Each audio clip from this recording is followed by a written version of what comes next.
everyone, to another edition of the GSMC College Football Podcast, brought to you by the GSMC Sports Network. I'm your host, as always, Tommy Brzee. It is Friday, June 7th, and we have a great show for you today. We're going to start talking a little bit about Greg Sankey and how he might just be the future of college football as a leader, big-time guy in the future of college football. Then we'll get into some news around analysts, how analysts might be off the field going forward. Definitely some different ways that teams are trying to cut costs, I suppose is the best way to put it. And then we'll get into some betting lines for the national championship winner and how some people are tying their wagon to a horse that I wouldn't necessarily do if I was them. But then we'll get into the playoff schedule, the TV and times for all of the games that are coming up this year before we finish it off with a recruiting update. Tons of stuff has happened throughout the week that I want to get you all updated on. But before we jump in, I do want to remind you all we get tons of questions and comments throughout the show, and the best way for you all to get your question on the screen, we can have a fun back and forth here, is to use the tip and donation link at the bottom of the screen, gsmcpodcast.net. It's a huge help not only to us here at the network, but to you all. You get to kind of have a fun, interactive experience here, and I think that's fun for all of us. But let's jump right in, and let's talk about Greg Sankey, because he's one of the most important people in college football, and especially now when there is a huge, huge void in terms of leadership in college football, he's more important than probably anyone else. I think there's a lot of people in this sport that look at him as kind of the person to usher us into this kind of new future that we have, and some of that is a good thing, some of that is not so good a thing. I think him and Tony Petitti are kind of sitting in a kind of world of their own, sort of, in the college football world when we talk about the power to kind of make their own decisions, do the things that they want to do, and possibly even break off and do their entirely own thing. And I think a lot of this stuff started with the NCAA just not necessarily being where they should be. And we've talked about this a lot, being late to the NIL party, being late to the transfer portal, being late to a lot of the things that they needed to be early on, or this stuff was going to start to happen. And it feels like it's not only the fans that feel this way, it is Greg Sankey as well. There were a couple of meetings throughout the last couple of years where they were trying to figure all this out. They were trying to figure out, what the next step is for revenue sharing and for transfer portal and NIL and everything in between. And a lot of those meetings, as you can probably imagine with the NCAA, didn't necessarily get a lot done. There were a lot of people in that room just kind of going back and forth, not necessarily getting to conclusions that they needed to get to. And it felt like at some point Greg Sankey got a little bit upset, and he's been a little bit more outspoken throughout this time, and especially during the SEC spring meetings. He was very, very outspoken about some of the issues that he has, and quote-unquote, as he said it, sometimes you have to be a jerk, and you just have to, move forward and make the decision to get that 1% step forward instead of standing still and just worrying about the, consequences or the things that possibly could happen. You got to take that step forward and then deal with the landscape as it comes. So it's one of those things that is going to be really, really fascinating to watch. I mean, the SEC and the Big Ten are in a situation where they hold essentially all the cards, with all of the different things that are happening in the sport, with the new things that are going to be on the checkbooks for a lot of these different athletic departments, with transfer portal, with NIL, with everything in between. There's definitely a lot more pushing in their direction, right? And especially in Greg Sankey and Tony Petitti's direction. And the good news for Greg Sankey is he has just a little bit more experience in this world than Tony Petitti does in terms of being a conference commissioner. He was the conference commissioner in the Southland Conference from 1996 to 2002. If you don't know what the Southland Conference is, look it up, because it's one of the most beautiful conferences ever. Every school is within like 100 miles of each other, so it's definitely a little bit of a blast from the past there. But it's one of those things where he's seen every side of the sport. There's been, times when he's been, obviously, the commissioner of the Southland Conference has to deal with very, very different things than the SEC. So it's going to be really interesting to see what he kind of goes forward as. Does he totally hitch his wagon to the SEC, and are they moving forward as their own entity? Maybe him and the Big Ten move on and start their own little world off in kind of the distance because they have the ability to do that. Maybe he pushes for college football and college basketball to break off. He has a ton of different ideas, and I can't necessarily say that I agree with all of them, but what I can say is this guy is very smart, and he knows exactly what this sport is up against, and he knows that there are a lot of people up top that aren't super concerned with actually fixing the problem. They're more concerned with looking at it, saying it's a problem, and hoping that everyone will come to them for them to fix it.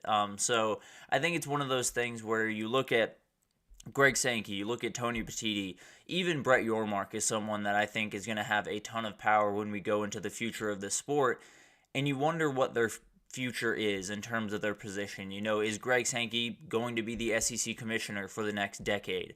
Or is he someone that maybe breaks off and becomes the College Football Commissioner, as a lot of people have dubbed it? And I think that's something that has gotten a lot of backing from a ton of college football fans, some coaches, some different people that know him, because they understand what he's about, and they understand that he fully gets this sport and fully understands college sports in a multitude of different ways. So I think when you look at Greg Sankey, he's one of those guys that's a little bit of an enigma in the sense of he has all this power, he has all this ability, but he kind of moves in silence, which is probably the right way to go about it, if we're being totally honest. He's outspoken when he needs to. There's no two ways about that, but there's definitely been times in his career where he's just kind of been the person that is leading the biggest conference in the world, but isn't necessarily the most outspoken person in the world. But the last couple of years have really brought out that side of him, and I think it's brought out that side of a lot of people around college football, and I totally understand that. So I think he's one of those people, when you look at his, past with being at the Southland Conference and going to the SEC and making his way up from even being just I believe he was just some type of athletic assistant at one of these schools, and worked his way pretty much all the way up through all the ranks. So he understands what every athletic department is going through, because he's been in a lot of these positions, and he's had to deal with some of the problems. Now, the problems have changed very drastically in the last couple of years, and he understands that as well. But I think it's one of those things where when we go into the new future of college football, when we figure out, where all this money from the House versus NCAA case is going, and once we figure out what conference realignment is going to look like in 5 years from now or whatever, we need someone at the front that everyone can look at and say, I know that guy knows what he's doing. I know that guy understands the sport. He understands the rigors of everything that is going on around it. And not only that, they trust him and they actually kind of believe in him. And that's something that I think we can say pretty confidently about Greg Sankey. He's not necessarily the perfect person. He's not necessarily, curated to be, the perfect NCAA commissioner, but I'm not sure anyone is. I'm not sure anyone is capable of doing this job absolutely perfectly, but I do know that currently the NCAA and the way that things are working is not the way to go about it. So I think he's one of those guys that is going to be looked towards a lot, whether that's, him as the SEC commissioner, or that's him as the college football commissioner, or something totally different and a totally new title with a new governing body. I don't really know what that looks like, but the reality is we need someone at the forefront of the sport. We need a voice that is consistent, that is, loud, that everyone understands, that everyone listens to, and you'd be hard-pressed to find someone that fits that criteria better than Greg Sankey. And I think he's one of those people that I don't necessarily agree with everything that he has to say. He does lean a little bit into the SEC and the Big Ten being the power brokers and maybe leaving some of the smaller conferences behind. I know he has a idea, or he is one of the backers of expanding the basketball tournament for the NCAA, which I don't like one bit, but that's totally beside the point. But he's one of those people that fully understands college sports, and he's been in a lot of different positions. He's dealt with a lot of different people. He has tons of different connections, and I think that's kind of the crux of this argument, where you have a guy who has been the leader of probably the most influential, one of the biggest conferences in college football over the last decade. And when you talk about that, that means he has access to guys like Nick Saban, like Kirby Smart, like some of the former athletes that have come through, because they know him. They've met him. They've kind of interacted with him, and definitely are doing an incredible job and believe in him because he's done such an incredible job at the SEC. So I think it's one of those positions where college football for so long has been a lot of people that don't fully understand the sport or don't fully love the sport the same way that you and I do, making decisions about the sport. And that's never the way that we wanted things to go about. And I think Greg Sankey, at the very least, would be a very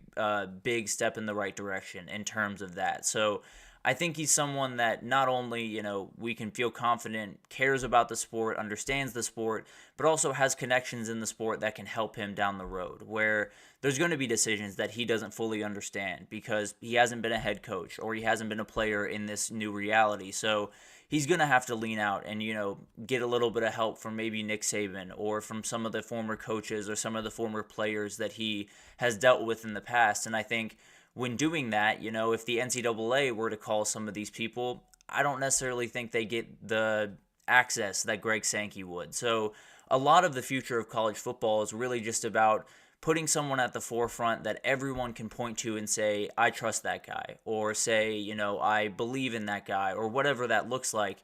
You have to have someone that everyone is willing to rally behind, and everyone's willing to help out, find out all these answers. And it feels like a lot of people, including Greg Sankey, are distancing themselves from the NCAA instead of going towards that and trying to figure out the problem. And I think it's not necessarily because they don't care about fixing the problem. I think it's more they don't trust the NCAA to take their actual worries into account. And I'd love to tell you that they're wrong to think that, but I can't necessarily say that. So I think it's going to be fascinating to watch this kind of new era unfold.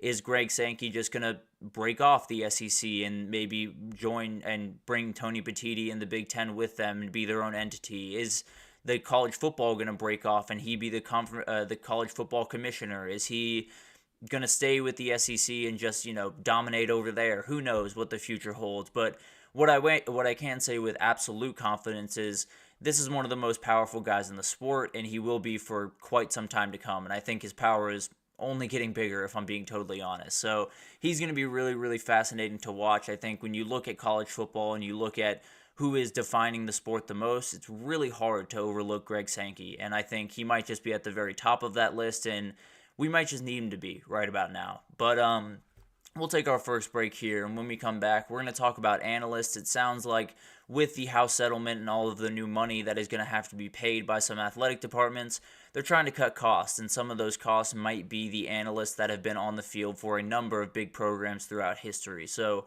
I'll break that down and how it's going to affect some of these schools right after this, so stick with us. I feel like I'm losing my mind. Is everybody in the world blind? Please, Lord, give me a sign, a sign. I feel like I'm losing my mind. Is everybody in the world blind? Please, Lord, give me a sign, a sign.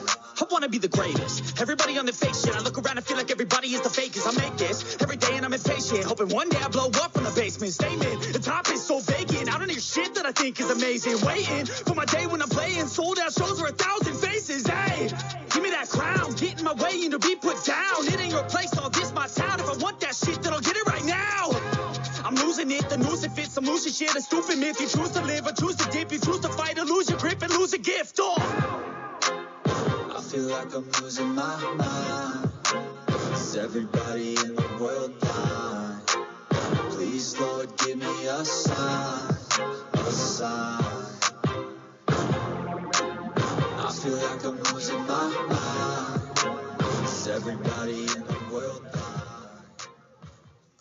Alrighty, welcome back, everyone. We jump into the analyst talk, and there's definitely a lot going on in college football right now. I think we all understand that. There's definitely some craziness going on and definitely a lot of things changing, and with that, there's a lot of new things to pay for. That's just kind of the nature of the sport right now. That's definitely something that will be very interesting to watch as we go forward, but one of the ways that it has been pointed to as a way to kind of subside some of the worries in terms of the financials coming up is possibly getting rid of analysts going forward in college football. And if you remember when we were talking about, or not when we were talking about, but if you remember that man right there, Nick Saban, he was the one that kind of made this a huge thing. You bring in former head coaches, former coordinators, just big time people that fully understand what they're doing in the sport. You bring them on on your staff for a absolute bargain, and you make them really, really good resources for you. So I think it's an incredible thing that absolutely has made Bama hugely successful. I think that's a huge piece of what Bama has done over the last decade, and I think Nick Saban would tell you that first and foremost. So he's had guys like Mike Locksley, who was a head coach at New Mexico before he came over. You had obviously Steve Sarkisian, Lane Kiffin. So has added a ton of really, really incredible guys throughout his career. I mean, Mike Locksley and Steve Sarkisian, while they were there, were making $80,000 combined as analysts at Alabama, and I think with two Power 4 coaches at this point, that's an absolute bargain. So absolutely remarkable that he was able to get those guys on that roster. You also had Billy Napier found his way into that kind of group when Nick Saban brought him over as an analyst, and he brought that over to Florida. Now, didn't necessarily work as smoothly as it has in Bama for Billy Napier at Florida, because he brought in a ton of people. About $5 million were put towards the off-field analyst staff and other personnel like that. He also brought in what's called a game changer coordinator. I don't really fully understand what that means, but the reality is it's not necessarily always the best way to go about business, but it did play a huge part in what Bama was able to do. I mean, Mike Locksley and Steve Sarkisian were a huge help to Lane Kiffin as an offensive coordinator there for a couple of years before they both, Mike Locksley took over as offensive coordinator, and then Steve Sarkisian followed him right up, coming back from the Falcons after a little bit of time in the NFL. So I think a lot of this stuff is going to be really interesting to watch. And when you look at a lot of the different things that are going to happen around the sport with cutting costs, whether it's, in terms of analysts or in terms of scholarships, whatever that looks like, you got to be a little bit happy that this leans more towards the coaches than the players in terms of taking, certain resources away from teams. And you don't necessarily want that for certain coaches, but also these coaches will definitely find jobs just at, lower levels. So it'll kind of be an interesting thing to watch where you're trying to cut costs and you're trying to put yourself back in the black and not have to worry about a lot of the different things happening around, revenue sharing and everything in between that you have to pay for going forward.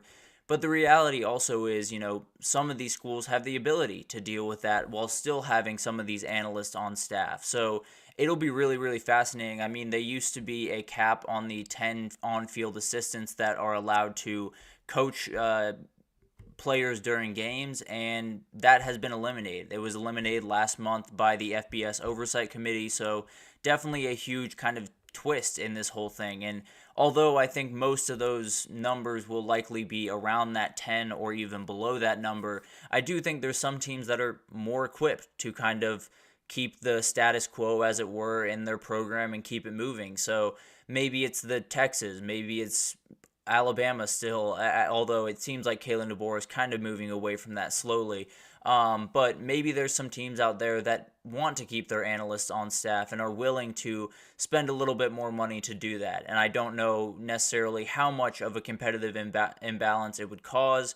I know for Nick Saban it has for quite some time, but I do know that there are certain schools that don't necessarily have to worry about this as much as others. Now, pretty much everyone has to worry at least a little bit about this. I'd be lying to you if I said, Alabama or Texas don't have to think about this, because they absolutely do. There's going to be some really, really hard decisions that are going to have to be made, maybe cutting off some of these analysts, maybe cutting off some money going to smaller sports and things of that nature. So there's going to be hard decisions that absolutely have to be made. This one feels like one of the easier ones to make, if we're being totally honest. If we're trying to get over hurdles and we're figuring out which one's the easiest one to get over, this is probably it.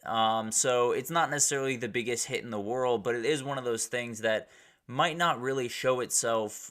You might not necessarily notice it outright from the get-go, but you absolutely will change the way that college football teams work. It will absolutely change, the ability in a certain room, because Alabama had, I think, 8 different current Power 5 head coaches on their staff at one point, and a couple of them were analysts.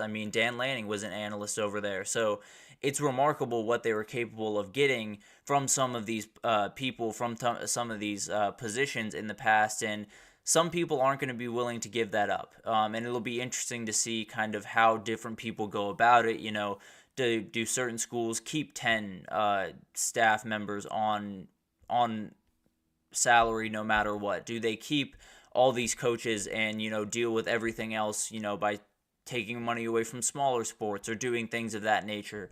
Or do they cut this? Do they cut some roster spots for football and try to kind of spread it a little bit more evenly? I think a lot of us would prefer the latter to the former, but I think there are going to be a lot of decisions that have to be made by some athletic departments that might not be the most popular in the world. So it's one of those things that when you look at the past in college football, it's been a lot about, who has the best staff, who has the most guys in the room that know the most stuff. And Bama was winning that race by an absolute mile for the last about decade because they had so many former head coaches, so many former coordinators on staff for, $35,000, $40,000, not necessarily breaking the bank by any means, but all of those things do add up. We talked about Florida. They're spending $5 million on that. That's going to have to go down. I can almost promise you that. So I don't know when that happens. I don't know who the people are. I think the game changer coordinator over at Florida might just be biting his nails right about now, but you never really know what's going to happen in the future, and I think a lot of these different schools will have ability to make different decisions than some smaller schools or some smaller sports in some different areas. So I think it's going to be fascinating to watch. I think it's one of those things where when you professionalize this sport, when NIL and all of this stuff came into play, this was kind of going to happen. There was going to be places where you're going to have to cut some costs, and that's just kind of the way of things. I mean, in the NFL, where it is a fully professionalized sport, there's only 53 roster spots, and they're trying to take it down from 130 to 100 in college football. So you're going to have to start cutting costs some different ways, and it's going to have to get a little bit ruthless at times. So frankly, if analysts are the thing that we're losing and that's the only thing we're losing, I am okay with that. I can live with that. But, it's definitely going to go further, and it's definitely going to have a lot more reaching implications than we probably think right now. But this is definitely a big shakeup to the way that college teams are going to work. 2024 might be the last time that you see 4 or 5 former head coaches on a sideline for a team. Will Muschamp is still over there at UGA. I think he'll probably stick around because he is so important to that staff. But some guys will be, let go. Some guys will fall off, and maybe they'll find jobs at a lower level and start helping some smaller teams make their way up, which I think would be great. But it is definitely going to be a little bit of a wrench thrown into the works of some of the big-time teams out there that have leaned on these guys really, really aggressively. And some of these guys are hugely important to what their teams do. Mike Locksley and Steve Sarkisian, I think, Nick Saban would tell you and Lane Kiffin would tell you they were hugely important to their success during those years because they were really good at developing third down, red zone type plays that got them in the end zone. And I think there were a lot of big time plays during those seasons that you could probably thank Steve Sarkisian and Mike Locksley for. And it's because they're two of the best offensive minds in the game. So this is going to be a really, really interesting thing. It puts even more earnest on the coaches that are there right now and are safe in their positions. But it's going to be fascinating to watch how other teams implement this, how they go about it, and if they, shy away from this and they keep all their analysts and they want to, push a lot of money towards football, or they try to scale it back slowly and do that and kind of push money towards some other sports. So it'll be fascinating to watch. I definitely think it's one of those things that we'll see impacts of, but I think we won't necessarily know that they're big impacts until much later down the road. So it'll be fascinating to watch who is, staying on staff, who's not staying on staff, and how it kind of develops in these different athletic departments, these different coaching staffs across the country. But let's take our second break here. And when we come back, we're going to talk about the national title and how people have started to really bet on it. And there's definitely some very interesting trends that I want to break down for you, including one team that is getting a lot of bets when they probably shouldn't. But I'll break that down right after this, so stick with us. Looking for your daily fix of sports talk without having to pay for it? GSMC Sports Network is available on YouTube. Just search GSMC Sports Network. Get your fix of daily sports talk shows on YouTube, absolutely free. NFL, college football, NBA, MLB, MMA, UFC, fantasy football, and so much more. GSMC Sports Network has shows running all day long, with new sports shows starting every 2 hours. Just like on your favorite cable sports channel, except GSMC Sports Network is absolutely free. Just search GSMC Sports Network on YouTube to catch one of your new favorite shows, like the GSMC College Football Podcast, Chip Shot Football Podcast, Hoops and Heels Women's Sports Podcast, GSMC Basketball Podcast, and so many more. Check it out for yourself. GSMC Sports Network, now available on YouTube absolutely free. Search GSMC Sports Network on YouTube right now. Alrighty, welcome back everyone. We just talked about analysts possibly being gone in college football and some of the different things that are going on to make the pocketbooks work for some athletic departments out there, because there are going to be some things they have to pay for that they might not be prepared to pay for right about now. But let's get into some national championship betting trends, and there's a lot of stuff happening. There were definitely some movement in odds. There's some big movement in odds, frankly, with some different teams, and I want to break down.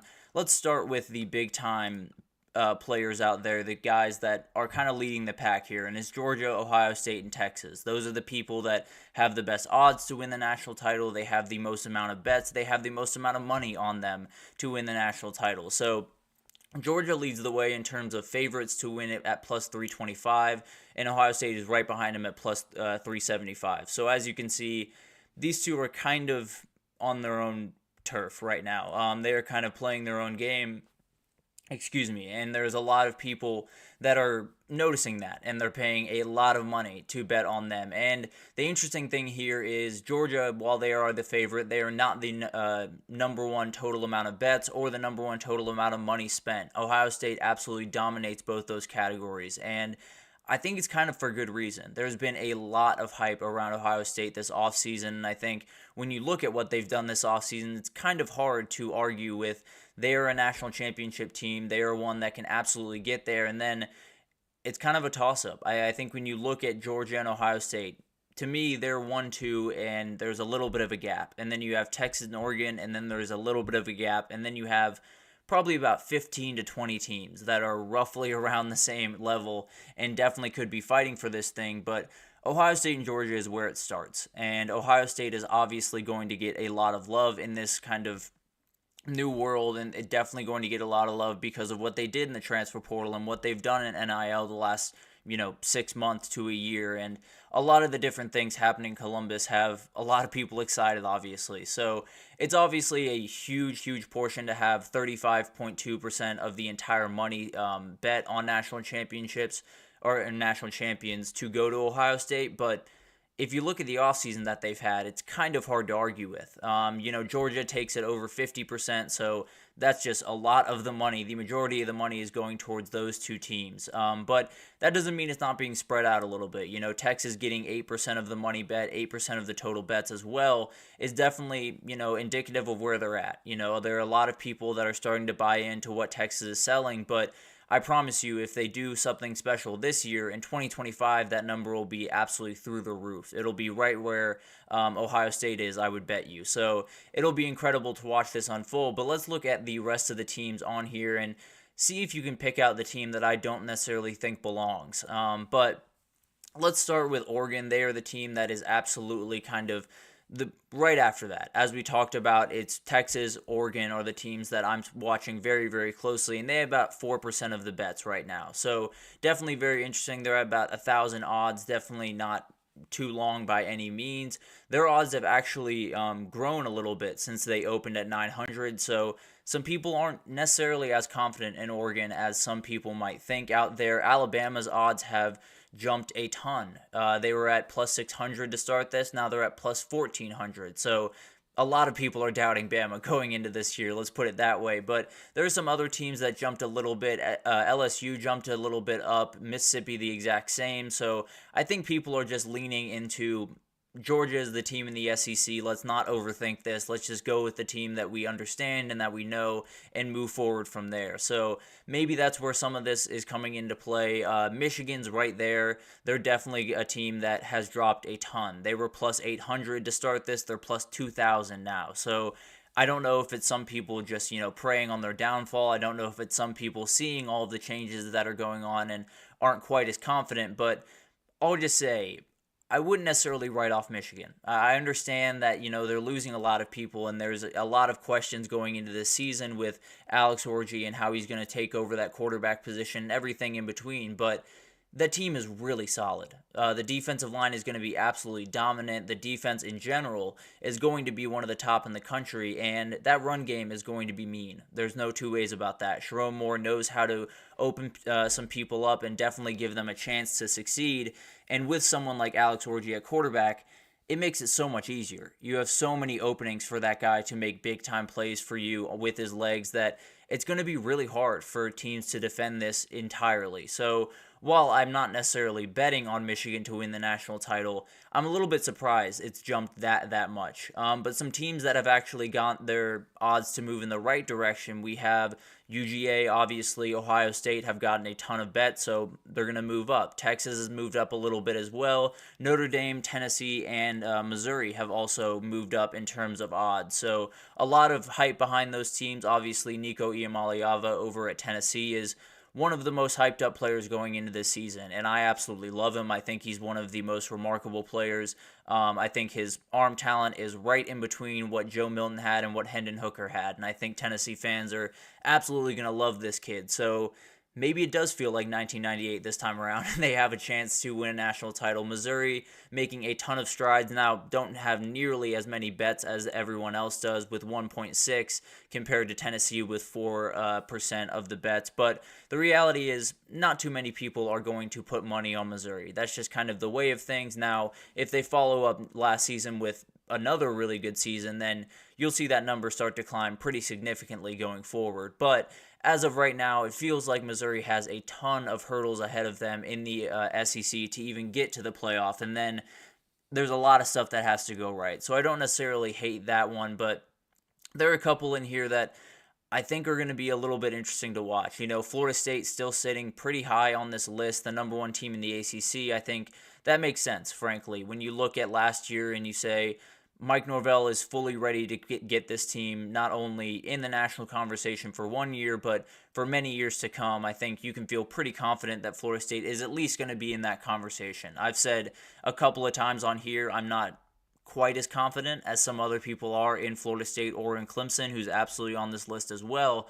But I understand where people are coming from, and I understand they're going to get a ton of bets because Mike Norvell has proven that even with a lot of transfers coming in, even with a lot of craziness around the program, he can get a winning product. There's no two ways about that. So it'll be really fascinating to watch that unfold. The team that I really want to get into, and the team that absolutely, it's crazy that they're even among these other teams, is Colorado. They are 12,000 plus 12,500 to win a national title. They also have about 4% of the bets. That doesn't make sense. Let's just be totally honest with each other. Whoever bet that money, the 4.5% of people that decided it was a good idea to bet Colorado to win a national title, light the money on fire. No disrespect to Colorado. I think they're doing an incredible job. I think Dion is absolutely building something out there that can be a really good product in a couple of years. As I look at their roster right now, they have about 20 to 22 really good players. And then the depth and everything that you need to win a national title isn't there. So while I think they upgraded on the offensive line, while I think Shedeur Sanders is going to have a better season than he had a year ago, while I think the wide receiver group is a good group, and they have the ability to make some noise in the Big 12, this is not a national championship team. If they are, then I will hang them up. I'll be totally honest with you. It will be the greatest coaching job that we have ever seen. It would be Deion Sanders being a Hall of Famer right off there. You could put him in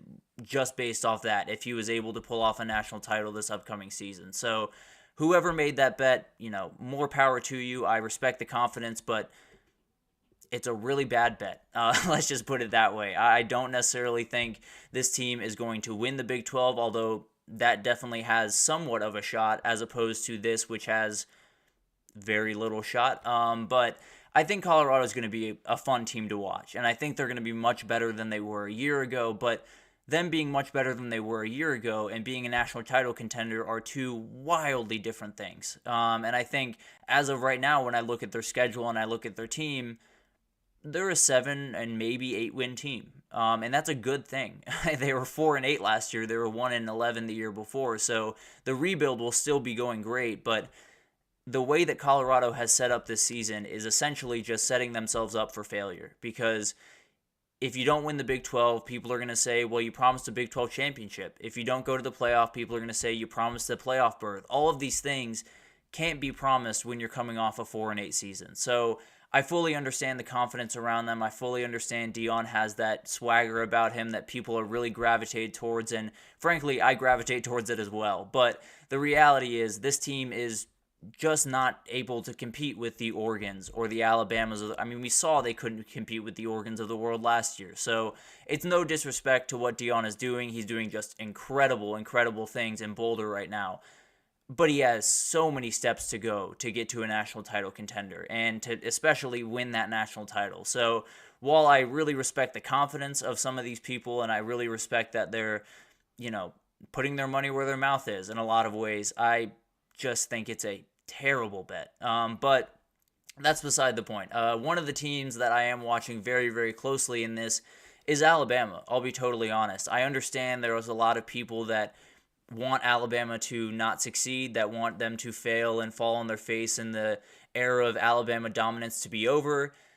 This is still a really good team. And if Jalen Milroe takes that step forward that you need him to, it gets a little bit interesting down there in Tuscaloosa. And I think Jalen Milroe is one of those guys that I think a lot of people around the country are just assuming he's not going to be that fantastic of a passer this upcoming year, but strides can be taken, and especially when Kalen DeBoer is the one coaching you, they can really be taken. And then Notre Dame is another team that I'm watching because I think they've done a lot of really, really good stuff this offseason, particularly bringing in Chris Mitchell at wide receiver I think is absolutely huge. This defense is going to be absolutely dominant, led by Xavier Watts and Riley Mills and Howard Cross and all of the incredible players that they have. So those are the two teams I'm watching if you want to get a little bit crazy with it, but don't get Colorado crazy with it. No disrespect to the Buffaloes, but if they win the national title, then I'll come on here and do a full hour apology to Colorado football and to Deion, and I'll try to make it right, but I just don't see that happening. Let's just put it that way. But we'll take our third break here, and when we come back, we're going to break down the playoff schedule. It officially came out with all of the TV slots, where they're going to be played, on what channel, and everything in between. So we're going to break down all of that and kind of what we can look forward to for these games right after this. So stick with us.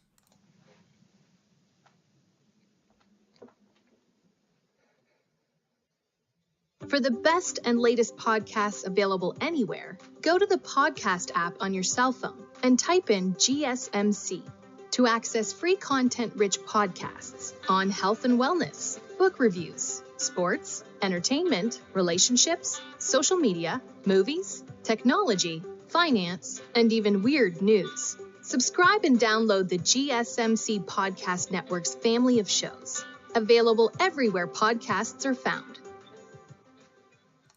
Alrighty, welcome back, everyone. We just talked about some of the betting odds going out around the national title and some of the trends that are forming around those odds, and there are some very interesting ones. Let's just put it that way. But there is going to be some very, very interesting things going on with the playoff this upcoming year. A 12-team playoff is officially here. We are going to get into that in 2024, and we finally have the TV schedule for these things. There were a lot of different speculation about when this stuff was going to be happening, and we officially have confirmation of when it all is going to go down, and it's going to be a full month of college football, which is just absolutely incredible. But let's start to break this down and give you guys an idea of where we all stand. So the first round games, as we kind of knew already, there's going to be one on that Friday and then 3 on the Saturday. Two of the 3 on the Saturday are going to run into a little bit of trouble with the NFL, as there's 2 games on those days. The Chiefs play the Texans at 1 p.m. on that Saturday,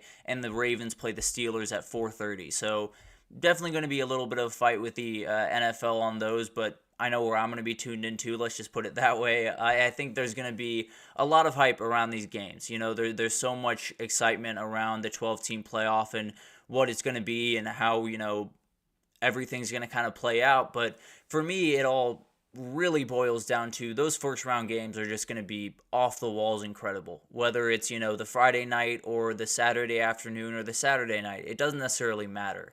I think all of these places are going to be on fire. When you get a home environment for a game like this, I think it's going to be one of the best environments they've seen at pretty much every stadium that gets to host these this upcoming year, whether it's in Austin, Texas at DKR, or up in Happy Valley, or in Ann Arbor and the Big House, whatever that looks like.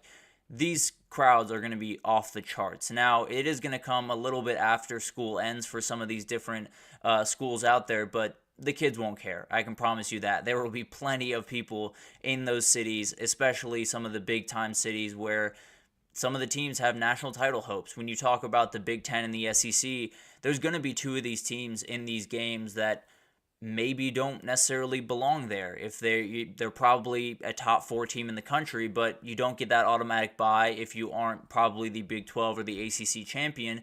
So a team like Texas, who is the second in odds to win the SEC right now, or a team like Oregon, who's second in odds to win the Big Ten right now, they're going to be sitting at 5 and 6, and that means you're going to get a game in Eugene and get a game in Austin, and it's going to be absolutely bonkers in both those environments. I can promise you that. I think if those are the two teams that come out, they're going to be on the two best slots, which honestly, frankly, right now are probably the Friday and the Saturday night because of the conflict with the NFL during those first two slots, and also the first two slots are on TNT, which is kind of a new little wrinkle into the college football playoff world. ESPN sub-licensed some of those games to TNT, and it sounds like it's going to be the two games that ESPN might not want quite as much because they are running into the NFL as well. It'll be really fascinating to see who TNT has calling these games. I don't necessarily much care who it is calling it. I do care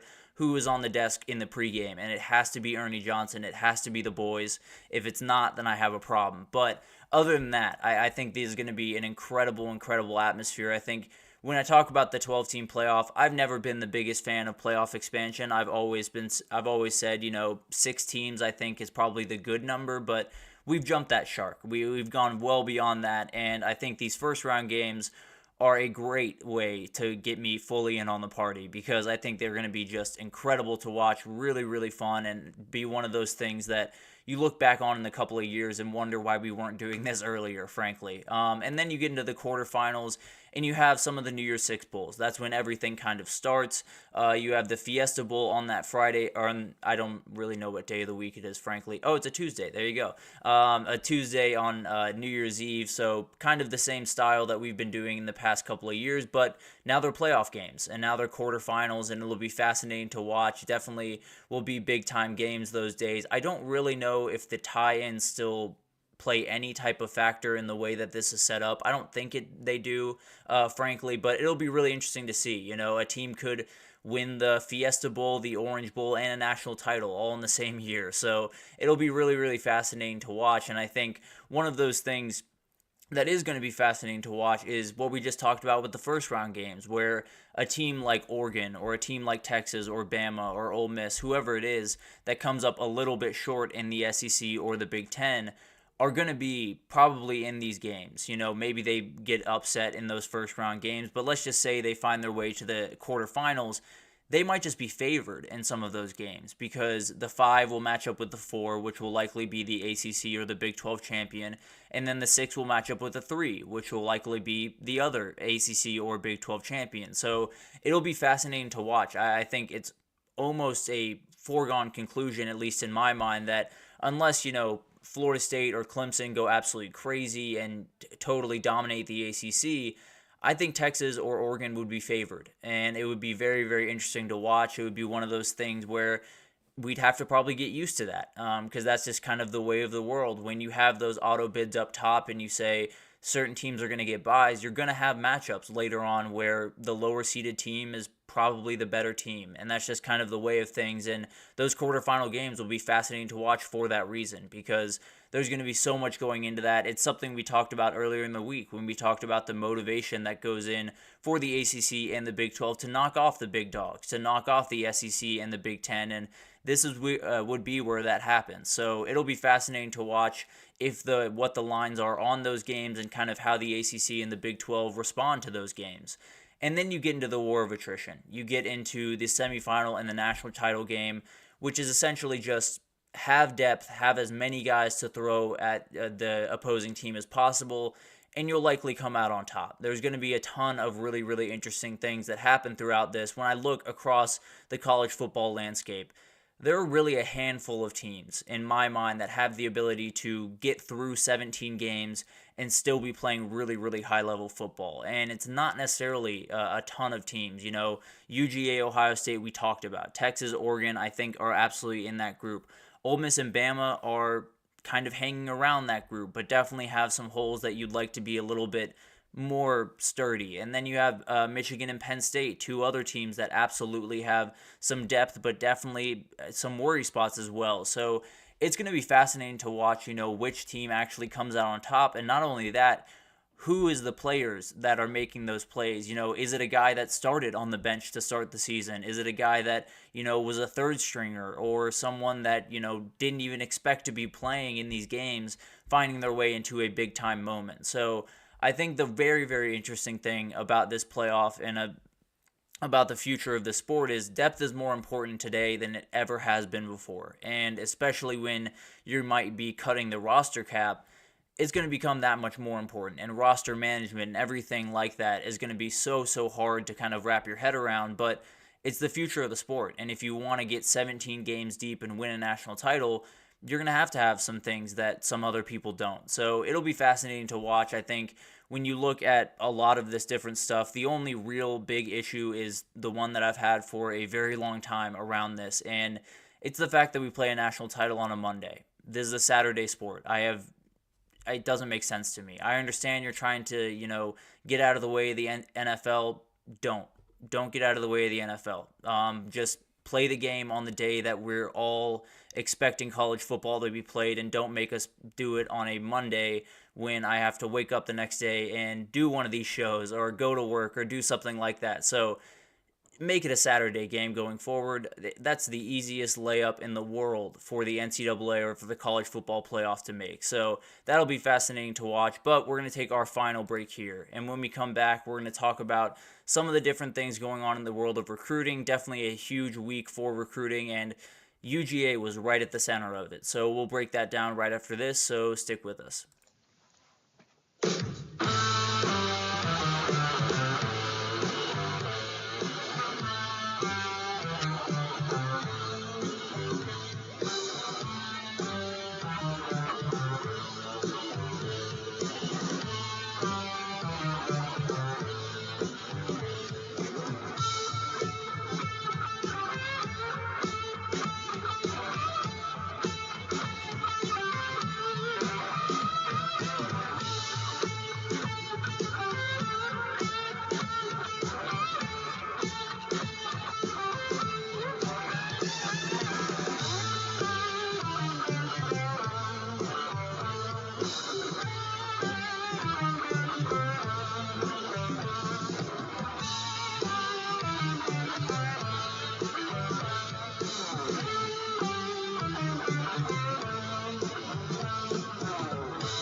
Alrighty, welcome back everyone. We just talked about some of the different things going on with the playoff and the TV schedule with it. It's definitely going to be a very, very interesting month of football and a lot of overlapping things, whether it's college football playoff or bowl games or NFL. There's going to be plenty of football to watch around that time of year, and don't gotta ask me twice, but it's going to be incredible to watch. But let's get into recruiting. There's so much stuff going on around recruiting. We talked about how June is a huge month, one of the biggest months in high school recruiting, and definitely a lot of stuff has already happened in the month of June before as it started. But let's jump into this and let's get into the team that absolutely dominated this last weekend and really throughout this entire week, which is the Georgia Bulldogs. And it starts with Zayden Walker, the number one linebacker in the country. He has committed to Georgia, an absolutely huge pickup for the Bulldogs. Definitely someone that can kind of fill a big-time void that is going to be left by Smile Mondon when he leaves after this upcoming year. But this kid's going to be ready to go. He's absolutely incredible. Definitely someone that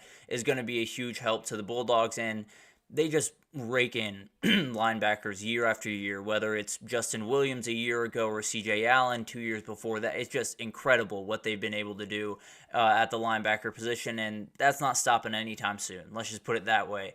And then two other guys that we talked about last week were Isaiah Gibson and Justice Terry, two guys that are committed to USC. Justice Terry was committed to UGA. Well, it sounds like that guy right there, Isaiah Gibson, might be flipping to UGA. Steve Wiltfong put in a flip for him to go from USC to UGA. Would be an absolutely huge steal for UGA, and they're definitely kicking the rocks on Justice Terry as well. Definitely someone that they would like to get back on board. I've heard some murmurs about him possibly flipping back, but not really sure what's going to happen there. Definitely less than I've heard around Isaiah Gibson, but let's move on to some other teams around the country and some big-time commitments. And frankly, it all starts with Keelan Russell, an absolutely huge flip, the number 7 quarterback in the entire country, flip from SMU to Alabama, and a huge get for Kalen DeBoer and company. I think Keelan Russell is absolutely special. He's one of my favorite recruits in the entire country. I think he can do things on a football field that not a lot of people on planet Earth can do. There's so much things to like about this kid. Definitely one of those guys that can kind of usher Bama into this new era. I think, Jalen Milroe is going to do a fantastic job, but when you're only there for 1 year with a new head coach, it's hard to be the quarterback that ushers you into the new era. And I think Keelan Russell is going to walk right in and be probably competing for a starting job pretty much right away. I think he's really that incredible, and I've seen some people online trying to, clown Alabama for saying he's coming from SMU, he can't be that good. He is that good. I can promise you he's that good. So I would be a little bit worried if I were an LSU fan or if I was a Georgia fan or whatever it is. This guy's going to be a problem at the next level. I can almost promise you that. And then another big-time commitment was Bo Jackson. Yes, Bo Jackson. I actually mean that. Not the Bo Jackson, of course, but the number 4 athlete in the country. He is committed to Ohio State. Will play running back at the next level, most likely. And a huge time win for Carlos Loughlin, the new running back coach over there at Ohio State. When you're taking over for someone like Tony Alford, who found his way over to Michigan, you got to get big-time wins on the recruiting trail. And he has done that a ton at Oregon, but now at Ohio State, he's just picking up where he left off. An absolutely huge pickup for them. Definitely someone that just adds to that number 1 class that they already have. So the Buckeyes are doing what they always do in recruiting, which is just absolutely dominating. But let's get into some other intel from around the country. Andrew Babalola is definitely someone that you definitely want to know. A 5-star offensive lineman. It sounds like he might just be heading over to Stanford. An absolutely huge pickup. The Cardinal can always recruit big boys, that's for sure. They do not struggle recruiting offensive linemen, so he's definitely someone to watch. If Stanford can pick him up, he's going to be the linchpin on that left side of that offensive line, probably for the 3 or 4 years that he's there.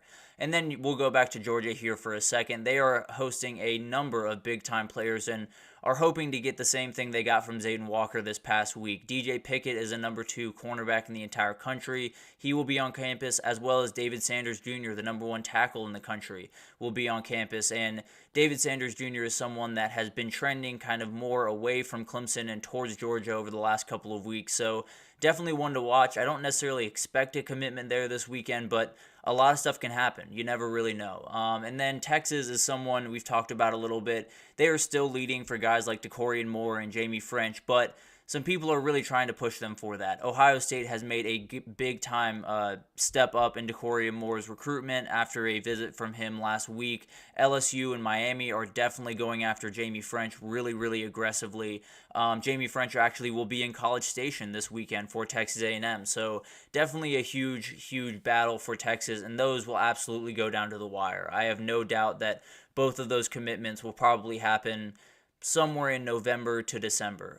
If it does happen earlier, then I would not expect them to flip because I think they've fully made their decision. They're probably just fully done with recruiting. So it's the same thing that Zayden Walker said when he committed to Georgia, actually. So another thing with Texas, they are hosting the number one athlete in the country, Michael Terry, this upcoming weekend.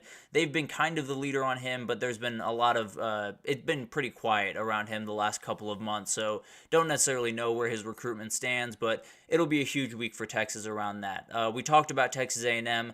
They also have Jonah Williams coming onto campus, the number one safety in the country, Michael Fafusi, the number 3 offensive tackle in the country. So a huge weekend for the Aggies and Mike Elko. If they can somehow get Jonah Williams to commit this weekend, it would be absolutely huge for them.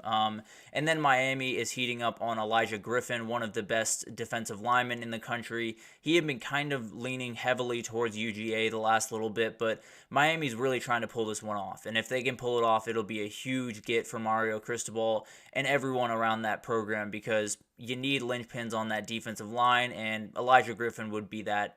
Absolutely. That guy right there. So an absolute beast on the defensive side of the ball. But I also wanted to get you caught up on some portal stuff that has happened over the last couple of weeks. Chris Hardy, who is one of the top defensive linemen still in the portal, has committed to Ole Miss, an absolutely huge pickup for Lane. I think he's making it nearly impossible for this defense to not be much better than they were a year ago, and to have some of the depth that I was a little bit worried about early on with Ole Miss, but they've done a great job of backfilling some of that roster and making sure that it's not just Walter Nolan and Princely Umanmielen on the defensive line. It is some other guys that can rotate in and definitely help them out. So big time pickup there. We also had Star Thomas, a really good running back out of New Mexico State. He committed to Duke. Definitely someone that will be able to kind of help that run game with Jordan Waters finding his way to NC State. You need as many bodies as you possibly can, because Jordan Waters is really incredible. So a huge pickup for them. Star Thomas is really, really incredible, and definitely someone that a lot of people around the industry were just waiting on to commit. But a huge pickup for Duke, a huge pickup for Manny Diaz there. And then we had Colin Gill, a cornerback from Oregon. He flipped his commitment from Temple to UGA, and I don't necessarily know what happened there. It's kind of a weird one. It must have been, Kirby Smart and Will Muschamp and Charvarius Robinson, some of the other guys over there, saw something in this kid that apparently not a lot of other people did. I don't necessarily expect him to start or be a big-time player this upcoming year, but obviously this is someone they wanted on their roster. So it'll be really interesting to see this guy's kind of journey. Is he in the portal again after next year, or is he sticking around in Athens a little bit and becoming a big-time player for them? It'll be really interesting to watch that one. We also had a very interesting saga with Simeon Barrow Jr., the Michigan State transfer that committed to Miami. It sounded like he might have been thinking about re-entering the portal and possibly going to Missouri in the latter stages of this offseason, but it looks like he's going to stay put in Coral Gables.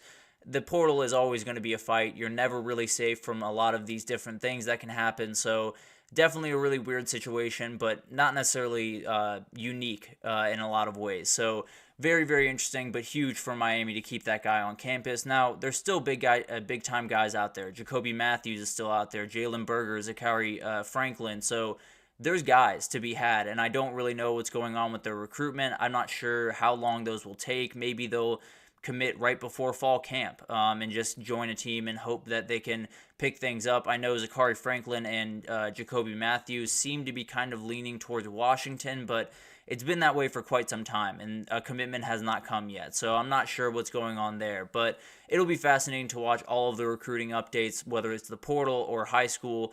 There's so much stuff going on. So it's going to be really, really fun to watch, and definitely this month is going to be the defining one in this recruiting cycle, if I had to say. But that'll do it for this edition of the GSMC College Football Podcast, brought to you by the GSMC Sports Network. Your support means a lot to us, so please remember to subscribe to the show, leave a positive review. It does make a huge difference. Also, follow us on Facebook, Twitter, TikTok, Instagram, all of the social pages for all of the content and updates you could possibly need. We have incredible people doing really, really good work across every sport you could possibly want. So come on over to GSMC and we have you totally covered. But thank you once again for listening, and I will see you guys on Monday.